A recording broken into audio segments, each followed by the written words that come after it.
విధులకు ఆలస్యంగా హాజరైన ఉద్యోగులపై తెలంగాణ వ్యవసాయ శాఖ మంత్రి తుమ్మల నాగేశ్వరరావు ఆగ్రహం వ్యక్తం చేశారు. తన పరిధిలోని శాఖలు కార్పొరేషన్ల ఉద్యోగుల హాజరుపై తుమ్మల సమీక్ష చేపట్టారు. ఉదయం 10:40 వరకు కూడా విధులకు హాజరు కాకపోవడంపై మంత్రి ఆగ్రహం వ్యక్తం చేశారు. ఉద్యోగులంతా ఉదయం 10:30 లోపే రిపోర్ట్ చేయాలని మంత్రి ఆదేశించారు. హాజరు కాని ఉద్యోగుల నుంచి వివరణ తీసుకోవాలని అన్నారు. రేపటి నుంచి విధులకు ఆలస్యంగా హాజరయ్యే ఉద్యోగులపై వివరణ తీసుకోవాలని, అవసరమైతే శాఖాపరమైన చర్యలు తీసుకోవాలన్నారు మంత్రి తుమ్మల.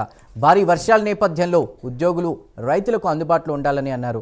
రైతులకు కావాల్సిన టార్పాలిన్లు అందుబాటులో ఉంచాలని సూచించారు. పంటలు తడవకుండా ముందస్తు జాగ్రత్తలు తీసుకోవాలని ఆదేశించారు.